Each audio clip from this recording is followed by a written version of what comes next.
Hello everybody, how's everyone doing? Hope everyone's having a lovely day.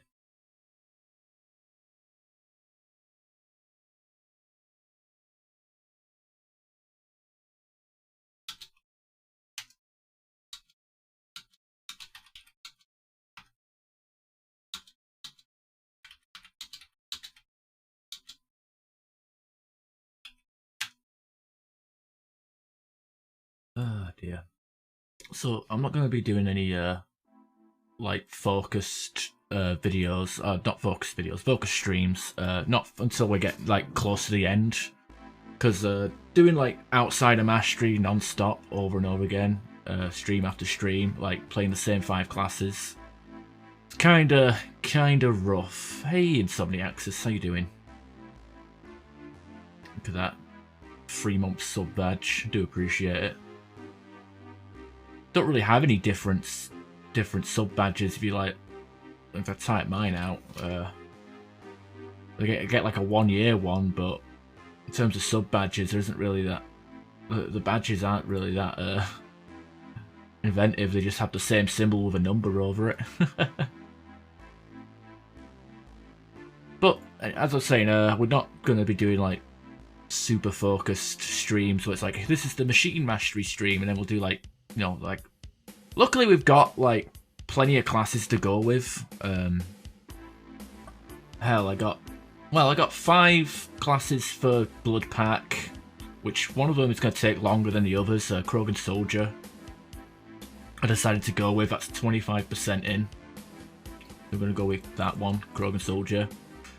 I had to cut one from the Machine Mastery lineup because we have the Javelin unlocked, so we can like use we can lose a class, and I figured out of all of them, the Quarry and Female Infiltrator was the best idea. I don't know why. I figured like keep the Juggernaut in there, as boring as he is. It's guaranteed easy. Some easy waves. You know, we need at least 1 class per challenge to have a bit of a fun time with. Oh, just chilling. Nice. And Commando Mastery, kind of the same, but luckily with those bronze and silver matches last. Oh fuck it, that was quick. That was actually quick.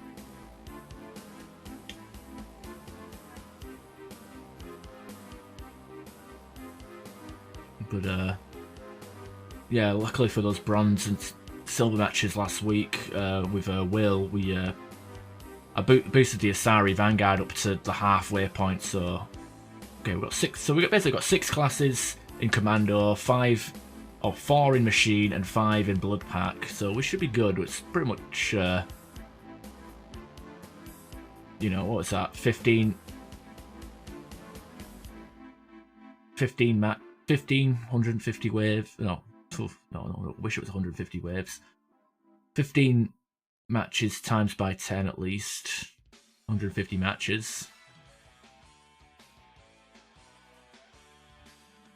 Go with Adrenaline Module and Engineer Kit. Okay, so because we picked a Vulture with a shotgun, that means we're going to be getting Rio, or Vancouver, or some other big map that makes using Flamethrower hard. Dagger. That did cross my mind, but at least we're against Reapers, so they've got armored targets. So yeah, it's pretty much simple. Well, but instead of, like I said, instead of like doing like a focused stream like this is the Blood Pack stream, like no, we're just gonna go. I'm just gonna go through each. I'm gonna go through all of the classes, and then as we get close to the end, I'll be like, hey, here's the Blood Pack. Here's the, you know, thinking of like, you know, 2 matches left on each sort of deal, you know.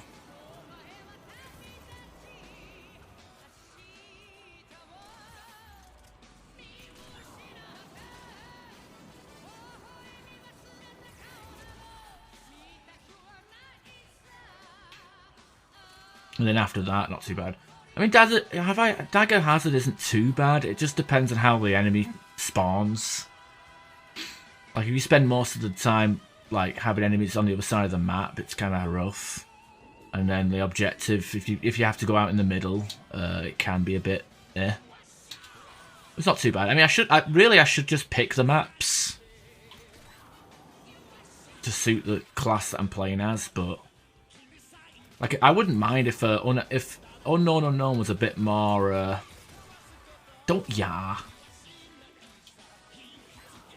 If Unknown Unknown was a bit more random, like it was, it was like when I was doing the retaliation challenges, I got like Dagger about 5 or 6 times, and it was with the same particular classes as well. It was weird. Like, it didn't even feel random. Not Andromeda bad, where like you'll have the same map twice in a row, sort of deal. Although it's not as bad now since you've got more than 4 maps, but back when there was only 4 maps on Andromeda, yes, there was the map only shipped with 4 maps. Once that was done.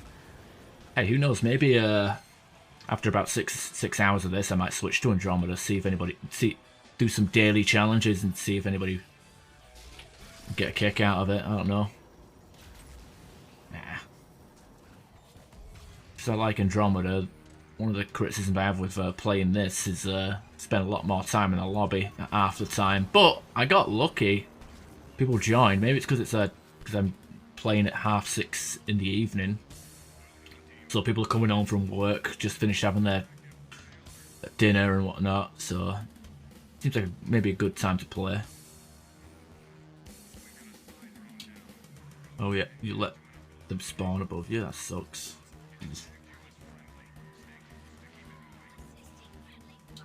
Yeah, I mean, to be fair, 90% of the match happens. It's kind of torn between whether to go with the Krogan Soldier or the Krogan Sentinel, but I think I prefer the Soldier.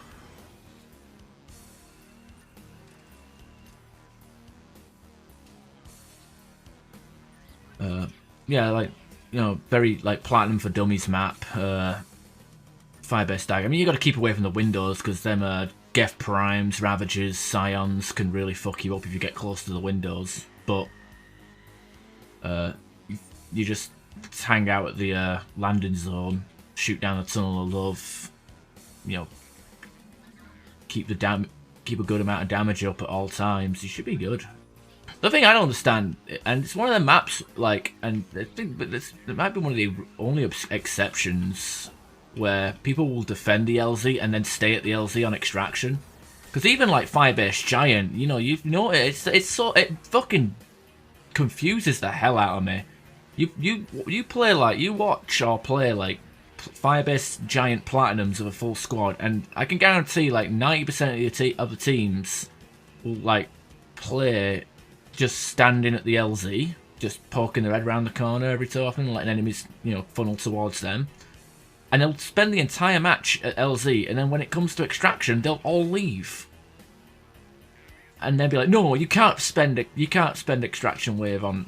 It's like, you just spent 10 waves in that location, with the exception of maybe a hack objective or an escort.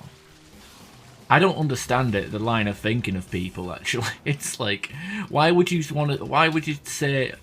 it's bad to stay there in LZ when you've just spent the entire match there?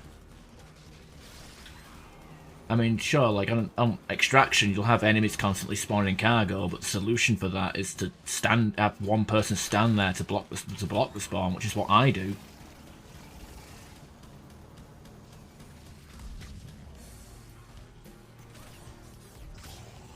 People are weird. Stay on top. Stay on top. Boys.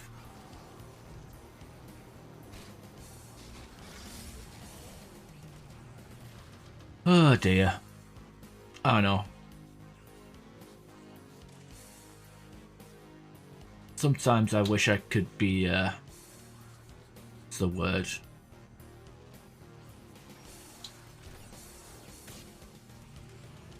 I don't even know if I want to call it be an empath or be empathetic. Cause I just want to know people's line of logic. Like, why the hell do you think like that? Why? What's the reasoning behind this? Behind this madness? Hey, Cherry. Are more difficult to defend than regular waves. That's probably down to where the spawns are, though. Or the fact that there's no wave budget. It's pretty much infinite, so you constantly got like Banshees up at all time. Still, with a decent amount of damage, I mean, 2 minutes should be fine. All depends on the maps and the spawn locations, because I think, like, the weird thing about Firebase Giant is, like, you can have everybody stood at the LZ and, like, not that many enemies will spawn at the, what do you call it, the cargo area? Like, it doesn't feel like people spawn there as much as they do on Extraction. You expect to be driven out and leave.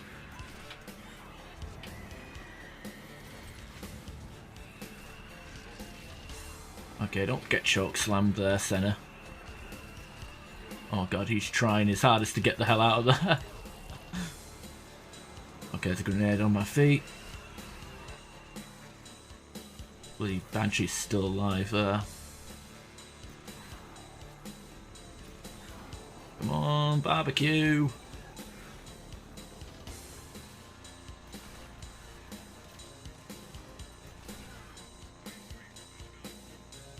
Hey, Galaxy. Guten Tag. Or Guten Abend? Guten Abend. Spawn close. Yeah. Definitely feels aggressive. Like, the spawns do feel a bit more aggressive on Extraction. I mean, what about Dragoons on Platinum? Like Collectors on Platinum isn't that bad until you get to wave 11. You have like 3 Dragoons constantly coming after you. I mean, you're trying to hide in cover from like all the other shit that's flying around, and then all of a sudden you get Dragoons pushing you up like it's Mass Effect 1. Kind of rough. Now Primes, Platinum Geth is the worst in my opinion. You get 3 Primes on wave 2. Depending on the map, it's pretty bad day. It's not so much the Primes, it's the amount of combat drones and turrets that are up that gets me. Oh fucking hell. Is there 2 Ravagers? If there's that one.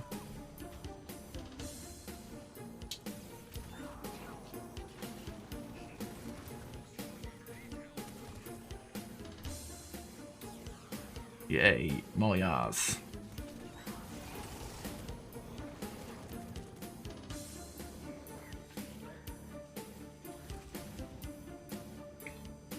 Oh god.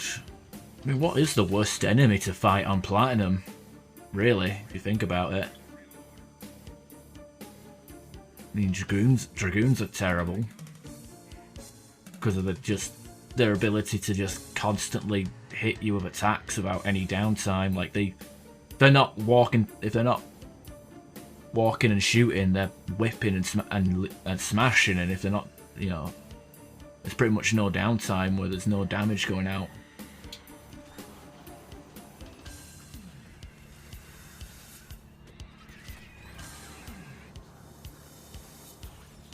Oh my god, don't throw your snowballs at the target, you're ruining my bloody flamer. Oh.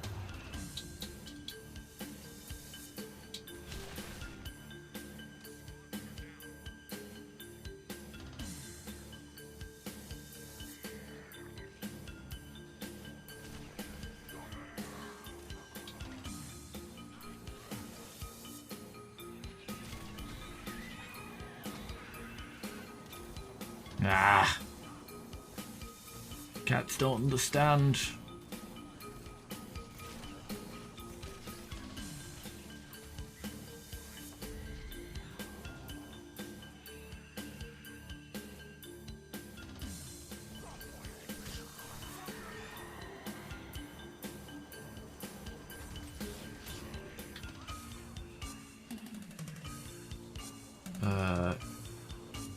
You have the whole map covered by bosses. Yeah, it's the...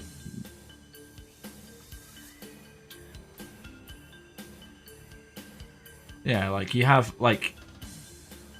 the point, like, the slow-moving enemy. I mean, that's kind of what part of the difficulty of Andromeda, somewhat, is, like, the enemies don't give chase as much. You'll have, like, there's a lot more enemies that are willing to sit there in cover, so, like, you end up in a lot of situations where you get pushed out of where you're bunkering, and then it's like, you feel like you're out of the frying pan into the fire.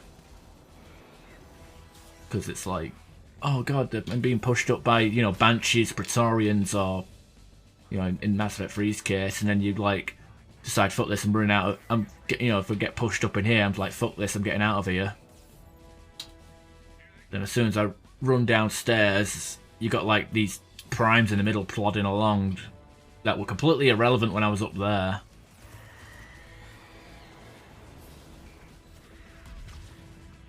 Still, I guess like there are still some maps that are perfectly fine to hold on Extraction. I think it might just be down to the team though. If it's like if you can like dish out the damage fairly reliably, you shouldn't have too much of an issue.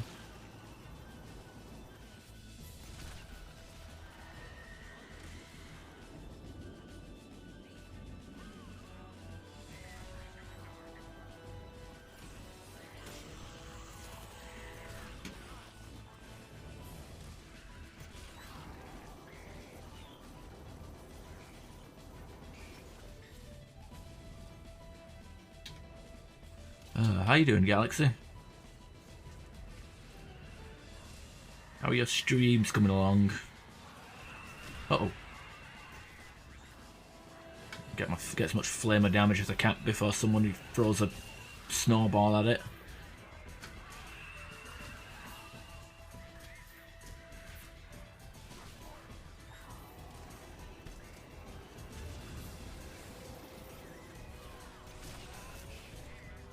Okay, that wasn't necessary.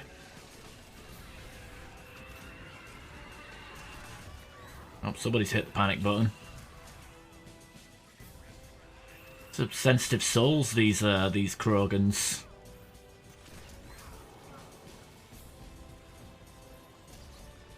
Hey, crabs. How's it going? I feel like Andromeda enemies cover an area better. The map.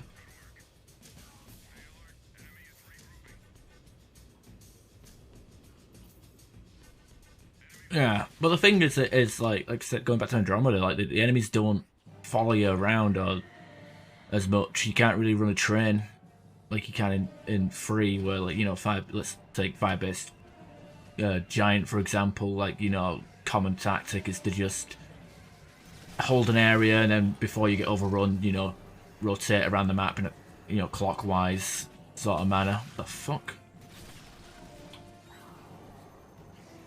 I mean, it's very simple, but you can't do that in Andromeda because you just find that there's a lot of enemies just hiding. Or just, you know, defending an area. So, like, when you do, like, decide, oh, fuck it, I need to get out of there, I'm going to run to the other side of the map, you'll already have enemies waiting to shoot you in those locations, which is kind of annoying because you don't feel like you get a moment's rest.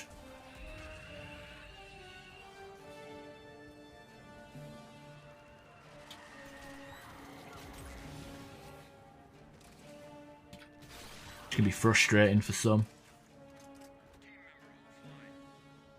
And then there's like other janky things of Andromeda, like enemies being able to target you through the walls. Like, you know, it's not uncommon for you to walk around the corner and get a face full of destroyer cannons or Hydra rockets, even though they shouldn't be able, like, even like it's kind of ridiculous how instant or how generous the lock-on is in that game. Of you know, if you're playing with teammates, you know, if teammate enters cloak, it instantly drops the aggro onto you. It's not like this game where, you know, the minute they target you and start their animation, that their attack is still going to hit you through cloak. No. Enemy targets you and it starts the animation, you fucking hit the cloak and that rocket's going to someone else. Which, it's good for it makes tactical cloak more powerful, but it punishes anybody who doesn't have it or isn't in cover at the time, which can be pretty shit.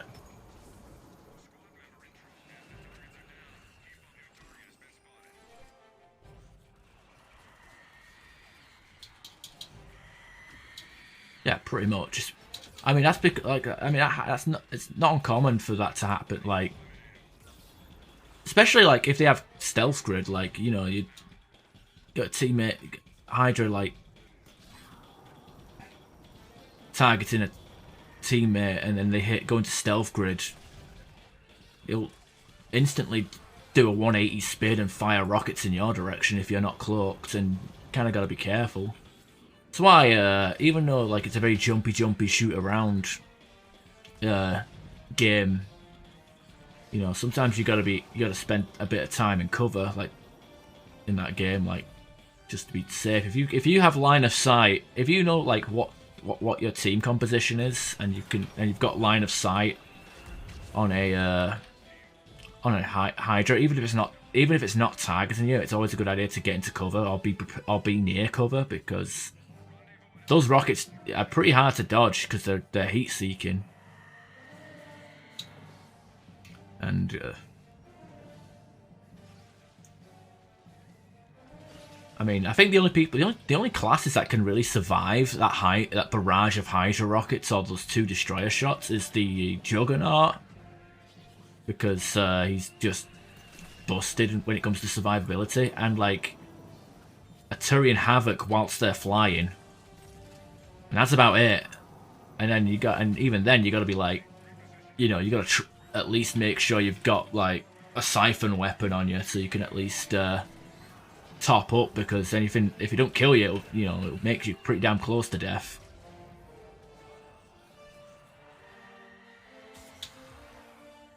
And they're like the tankiest classes in the game. Might be the Krogan Vanguard on paper should be tanky, but he can come out of a charge and still be insta killed. Like, not in a, like, you know, something grabs you sort of deal. I meant like you come out of a charge with your fortify, your charge defensive boosts, and you're still gonna like die to like a Hydra barrage.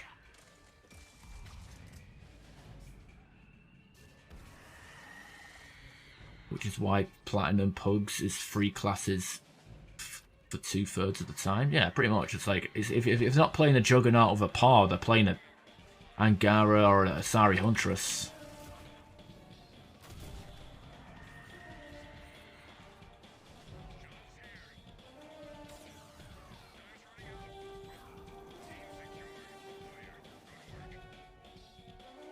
But that's understandably so, because they're the most powerful classes in the game. One of them is just brain dead simple. You know, as long as you're dealing damage, you've got a defense boost. And then the other one, you've got someone that can do. In fact, the stealth grid is there for the hacks and uploads.